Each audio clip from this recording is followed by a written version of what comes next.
But if we don't sign anyone at all, centre-back or right-wing cover, this is a catastrophic failure. What is up, guys? Welcome back to the channel. It is James from CopLogic, and I guess I'm going to address this Zubimendi situation, kind of. I don't want to make it about the news that Martin Zubimendi's rejected Liverpool. Everyone knows that by now, but I do want to talk kind of about like where Liverpool go next, what the plan is, or rather what they have to do to kind of make amends for the situation we've been left in. So first of all, I guess before I dive into it, just in case anyone's not aware, if you've been living under a rock, but I'm sure everyone is aware, Martin Zubimendi has rejected Liverpool.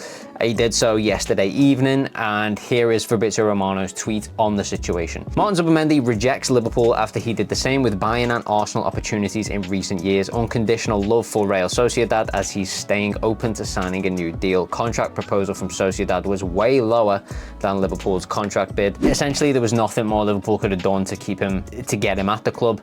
He just wanted to stay at Real Sociedad. The thing is, it's how you respond to a situation like this that matters in these moments, and the response has been kind of odd, I'll be honest. So immediately after the news, Lewis Steele said, Liverpool have not completely ruled out signing a number 6 this summer, but it is now seen as unlikely given the time left in the transfer window and also the club's desire to not sign players for the sake of it. This is a point that, I know this is going to be a controversial opinion, but this is a point that I kind of understand from a business perspective. We've just been rejected very publicly by a high-profile player, and I think given the amount of time left in the transfer window, there's not enough time for a cooling off period, and I think a cooling off period after events like this are important, because whatever player you go for next, he's going to know that he's second choice, first of all.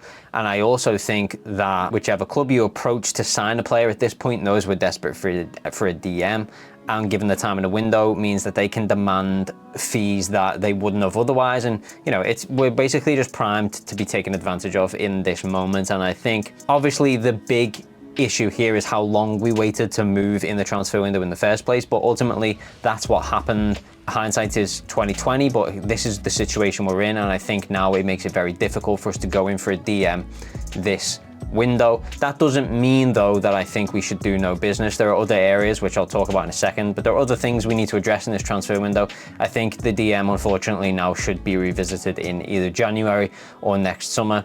Again, I know that's not ideal. I wish that was where this sort of odd response ended, but it isn't. A situation where we don't sign a DM this summer can only work if we have the players to cover in that position. And a very, very odd story broke this morning from James Pearce, which was that Liverpool are prepared to sanction a loan move for Stefan Bajcetic, who needs to play regularly after missing most of last season due to injury. Now, on the surface, that's fine and it makes sense, except we've just been rejected by Martin Zubimendi and it doesn't look like we're going to sign another DM, so it makes zero sense to me for us to release Stefan Bajcetic on loan when we only have 2 DMs at the club in Wataru Endo and Stefan Bajcetic. The curse of the number 6 and Liverpool is real. You know, it started with Zubimendi. Last season we had the whole saga with Caicedo, and now we've been done by Martin Zubimendi. That's 3 times the curse of the 6. I'm not one to believe in bad omens, but 666. What is going on? Either way, this has left us now in a really awkward situation because, so we've got 2 DMs left at the club. It doesn't look like we're going to sign another one. We've just failed to sign Martin Zubimendi. We've got 2 DMs left at the club. One is Stefan Bajcetic, who we apparently want to send on loan, and the other is Wataru Endo, who has been very publicly alienated now, I feel, in this squad. You know, Arne Slot's made it very clear that he doesn't fit his system or that he doesn't really want the player at the club. We've even discussed potentially a sale for him this summer. There's no way that can happen now because it doesn't look like we're going to sign a replacement DM. To have one that may no longer feel like he's part of the squad and then to have another that we're just going to send out on loan is insane. And I know that Ryan Gravenberch played that position against Sevilla and he did okay. Obviously, we know that Alexis McAllister can play that position, but it's not where he plays best, and then we're losing some of his best assets. And Trent Alexander-Arnold could potentially play that position, but now we're talking about playing players out of position. All 3 of them are not defensive midfielders. So if any of them play defensive midfield for this season coming up, it's just a player that we're playing out of position, which it could work. Ryan Gravenberch could be, you know, could be a brilliant DM, and it could be a whole new avenue to his player that we haven't seen before, but it's a huge risk. To not sign a DM at all is a massive risk. Again, though, I agree with Lewis Steele's assessment that it's probably going to be very difficult to sign a DM now. It's just a strange situation to immediately follow up getting rejected by Zubimendi with, also, we're looking to send Stefan Bajcetic out on loan. In terms of what we do in the transfer window from now until the end of that window, though, I think deals still absolutely have to be done. We can't go this entire window without signing anyone, and there are still holes in this squad that need filling. First of all, there is still an ongoing deal with Mamardashvili at the moment. That deal is still going on, but there are plans to loan him out immediately once he comes in. Bournemouth are interested in that loan. So is that going to make up for losing out on Martin Zubimendi? Obviously not. Alisson Becker is still going to be the #1 goalkeeper at this club, and more than likely, as long as Caoimhin Kelleher stays, he's going to be #2 as well. Now, my belief is that Mamardashvili is a succession plan for Alisson Becker when he does move on, but that's why we're going to send him immediately out on loan. We're just sort of getting him in, making him part of the club so that that's covered in the future, and I'm totally all for that, making sure there's a succession plan in place for Alisson Becker, but that isn't going to appease the fans after what's happened here, and it's certainly...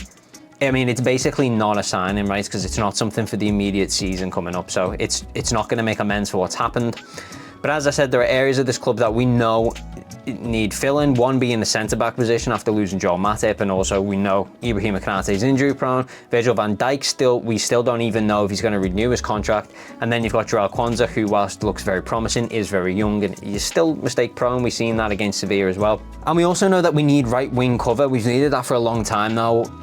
Mohamed Salah is the only right winger we've got at the club, and relying on him to not get injured is a big if. And when he has those goal droughts, you've really got no one to come in and maybe pick up some of the slack there as well. We know we were looking at a potential deal with Anthony Gordon. A deal was in fact agreed and then it fell through. So that's 2 deals that have fallen through for 2 high-profile players so far in this transfer window, which is not a good look for Richard Hughes and Michael Edwards upon their return, with this being their first transfer window to show us what they've got. But these are deals I expect to get done, because if we don't sign anyone, and again, I'm willing to accept that we probably don't get a DM in this transfer window, but if we don't sign anyone at all, centre-back or right wing cover, this is a catastrophic failure of a transfer window, and that's huge. It's a huge failing for PR when you are Richard Hughes or Michael Edwards, because it's just not a good look, and it's not gonna put you in a good spotlight with the fans. But one thing that is annoying me, and I've seen this already, is this stuff. Just get the fuck out of the club, John. It's not even where's the money anymore, John. You're a complete goddamn embarrassment. You don't deserve to be at the helm of Liverpool Football Club. FSG are tin pot owners with zero ambition. This stuff has got to stop, because it's just appealing to this FSG out crowd. FSG have got nothing to do with what's happened here. The money was there. It was ready to be paid for Martin Zubimendi. The way that release clauses work in Spain is that the player has to activate his own release clause. Either the player or a player representative, such as his agent, has to activate that release clause themselves. They have to pay the 60 million. And they have to inform the Liga of their departure as well. A club like Liverpool cannot do that. Now, obviously, Liverpool would have reimbursed Zubimendi once the release clause was activated. That was always going to be the plan, and that always was the plan. Zubimendi told Richard Hughes he wanted to come to the club, but he took weeks and weeks and weeks with having doubts in his mind about the whole thing, and he had our hands tied, essentially. I've seen a lot of people saying, why didn't you just pay the release clause when he said yes? Well, because we couldn't. Zubimendi had to do that himself. That's the way, from my very limited knowledge, but Fabrizio Romano did discuss this at length yesterday on his playback podcast, that is how release clauses work in Spain. So there was nothing Liverpool could have done more than wait for him to activate that release clause after telling us that he wanted to join the club. But the thing I want to stress is people inciting these crowds for interactions of FSG out, blaming John Henry.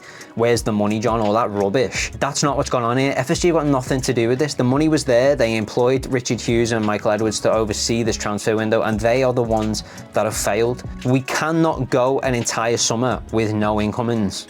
it's embarrassing, especially for a club as big as Liverpool.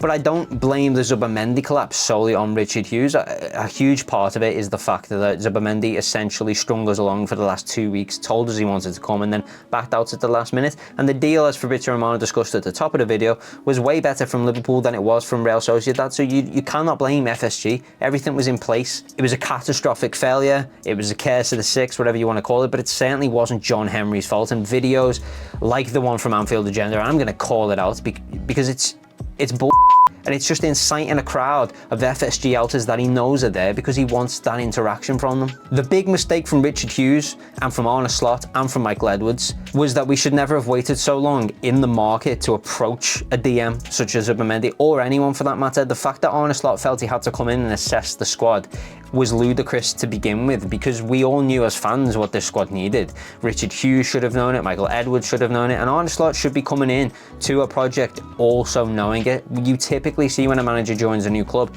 he often brings players with him, but they should know what they want, and we all knew we needed a centre-back, we needed a DM, and we needed a right-wing cover. We've needed a DM for the past 4 years now, which is why we've had these public humiliations time and time again with Tchouaméni, with Caicedo, and now with Zubimendi. So you can't tell me that they didn't know and that they needed to assess the squad, and it's only recently that they've decided to go in for Zubimendi. That was the big mistake, but the actual collapse of the deal was on Zubimendi, certainly not on John Henry. And if you actually look at the reasons given for his rejection of Liverpool, it was quite literally, he picked a mountain, he picked his nan's cooking, and he picked a mountain walk over European royalty, you know, most successful English club in Europe, a club at the very top of the hierarchy in the Premier League table alongside, you know, Arsenal and Manchester City, and a club ultimately where his idol and hero Xabi Alonso played, and I really felt like he wanted to follow in his footsteps. It just felt like everything had the line for him to join, but ultimately that mountain was too much of a sticking point for him. So, you know, that's fine. We're talking about a player here with zero ambition and a player with clear attachment issues. People are talking about it being his boyhood club and would have been very hard to pull him away from it. But the guy's 25. You know, if he had any ambition, now is the time to leave a club like Real Sociedad. It's as simple as that. And it's not the same as, you know, I've seen people say, like, you would expect Steven Gerrard to struggle with this decision. It's not the same thing. Steven Gerrard, when he was being touted as potentially leaving, you know, we're talking about a captain of a club. We're talking about someone that's won a European Cup with his boyhood club. He's the captain of his boyhood club, and it's a club that is, again, a huge player in world football. It's not Real Sociedad, and I can totally respect you being a local lad and wanting to play at your local club, but you've done your time there. You're 25 now. You know, you've got maybe 5 years of prime football in you that you want to take to a huge club such as Liverpool and go and prove yourself on a world stage.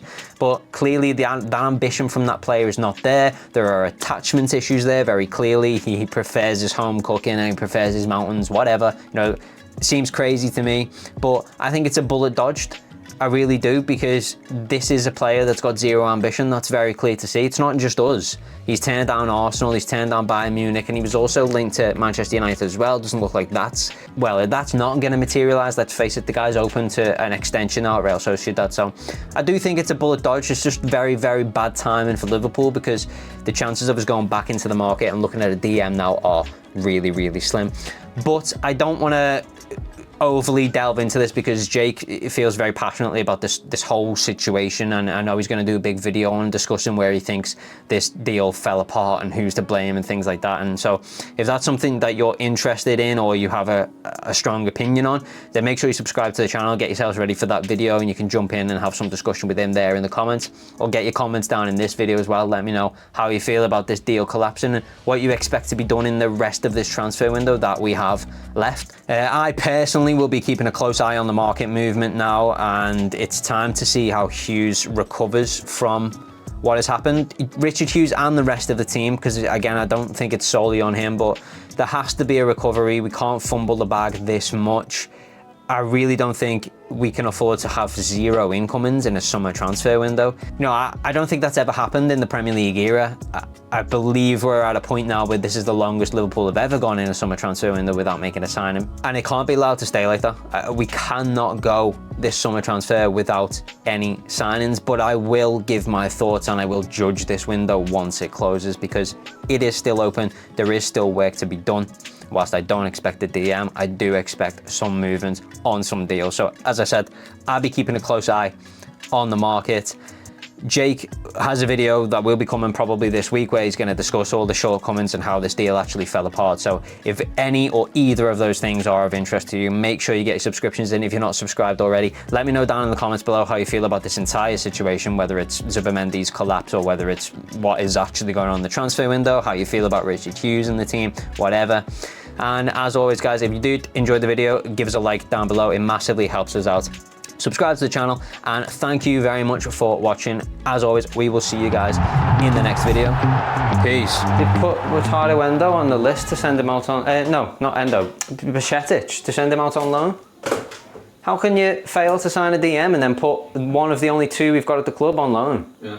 So what, we're just going to have Endo, who you've already publicly alienated by saying he's not good enough for your system?